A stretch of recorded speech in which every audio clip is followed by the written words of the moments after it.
Hello, everyone. My name is Dr. Miller, and today, the SCP we're going to be looking at is SCP-49. Object Class: Keter. Special Containment Procedures.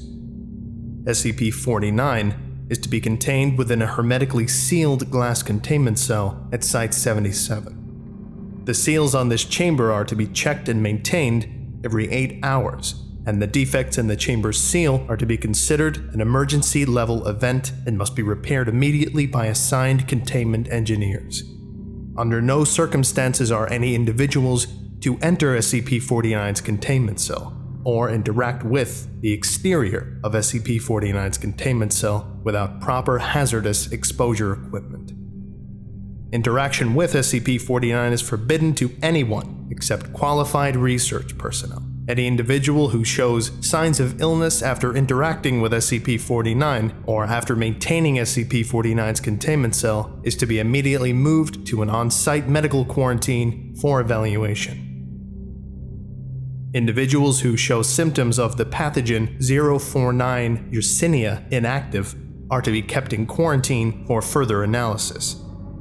Individuals who show symptoms of the pathogen 049 Yersinia active are to be moved to a hospice quarantine and held there until they are deceased. The bodies of individuals affected by 049 Yersinia inactive or active are to be incinerated and the ashes placed in sealed containers for further analysis. In the event of a breach of containment, Site-77 is to be immediately evacuated and all personnel screened for the existence of 049 Yersinia before transfer off-site. Individuals found to be infected with 049 Yersinia are to be moved to quarantine. In the event that no proper screening procedure can be initiated, all personnel are to be contained within Site-77 to begin experimental drug trials. See Addendum 49-3, 49 Blackwater Protocol for details. Any individual attempting to leave Site-77 during an SCP-49 containment breach lockdown is to be terminated on site. Description: SCP-49 is a humanoid entity, roughly 1.9 meters in height, which bears the appearance of a medieval plague doctor. While SCP-49 wears thick robes and the ceramic mask indicative of that profession, the garments appear to have fused onto SCP-49's body over time and are now nearly indistinguishable from whatever form is beneath the robes. X-rays indicate that while SCP-49 does have a vaguely human skeleton beneath its outer layer, there are several major differences, and the entire skeletal structure appears to have been severely damaged at some point in the past. Contact with SCP-49, as well as coming within a certain distance in open air and being exposed to surfaces SCP-49 has recently touched or come into contact with, will invariably result in the affected person suffering from an extremely virulent infection of the Yersinia pestis bacterium. Footnote: bubonic plague. The exact means of exposure are currently poorly understood.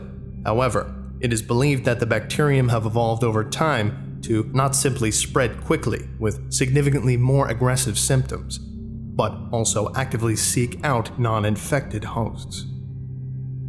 Individuals exposed to SCP-49's anomalous strain of bacteria, 049 Yersinia, will always become infected. Footnote: researchers currently believe that as little as 5 parts per billion in open air is enough to infect an entire room of subjects. Infected individuals can then be identified as having one of 2 types of the pathogen, 049 Yersinia active or inactive. Individuals affected with 049 Yersinia inactive will briefly experience flu-like symptoms, but will eventually recover and feel no additional ill effects. These individuals, however, can still spread the anomalous disease and will continue to do so even after recovery. There is currently no known cure for 049 Yersinia. Individuals infected with 049 Yersinia active will experience similar flu-like symptoms that, instead of subsiding after a few days, will become dramatically worse over the course of several months.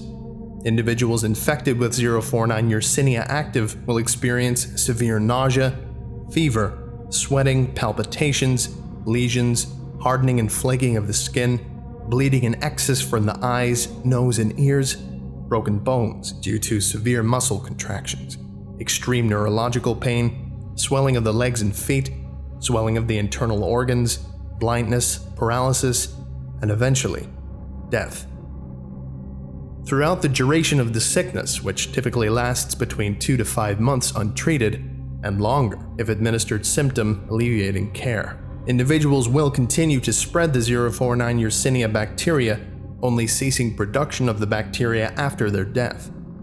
Due to the buildup of the bacteria within the bodies of the afflicted, the corpses of 049 Yersinia victims are extremely toxic and must be incinerated immediately after death.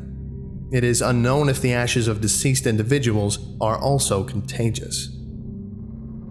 SCP-49 is sentient and will respond to questioning. It speaks rudimentary French and understands small amounts of English, but is typically heard speaking to itself in an Eastern European dialect of unknown origin. SCP-49 has not been forthcoming about its origins or the nature of 049 Yersinia. Addendum 049.1 Discovery. SCP-49 was discovered during an archaeological investigation of a medieval site near Orleans, France. The archaeological team reported digging beneath the ruins of a collapsed church and finding a man there. After bringing SCP-49 out from under the church, one of the archaeologists attempted to remove SCP-49's mask, resulting in the entity becoming hostile and attacking the team with sharpened steel spikes worn on its fingers. After intervention by local police was unable to apprehend SCP-49 and gunfire was unable to subdue the entity, Foundation assets embedded within the French military intervened and attempted to contain the entity. Shortly after doing so, and after examination of the archaeological team and the law enforcement officials who had responded to their call, every individual who had come into contact with or had been exposed to someone who had come into contact with SCP-49 began showing signs of 049 Yersinia infection. After analysis by Foundation hazmat teams, all individuals and SCP-49 were moved to quarantine. 2 nearby farmers who had come across the scene were not found until 3 days later, by which time they and their families had all been infected by 049 Yersinia. After a full exposure analysis, hazard teams concluded that no other infected individuals remained outside of Foundation containment. Addendum 049.2 Initial Processing Interview. Playing log now. Can you communicate? What? Do you speak? Speak? Yes. What is this place? You're being held here for examination. What did you do to those men? Those men? The men who found you. The ones who are sick. No, not sick.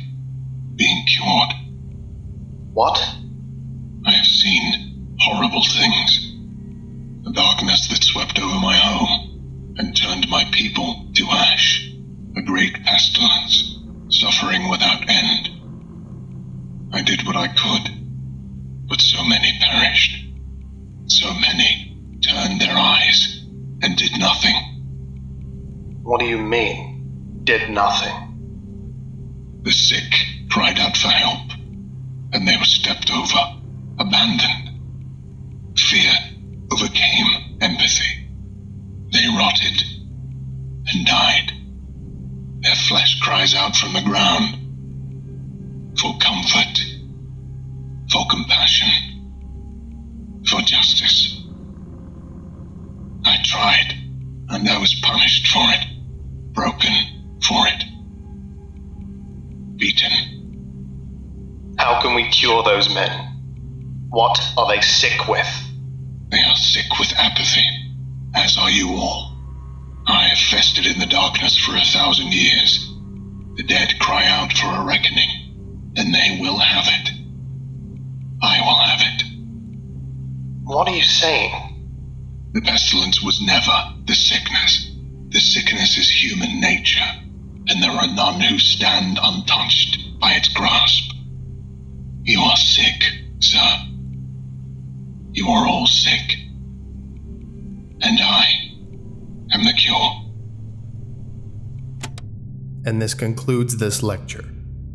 Thank you all very much for listening. You are all dismissed. Goodbye.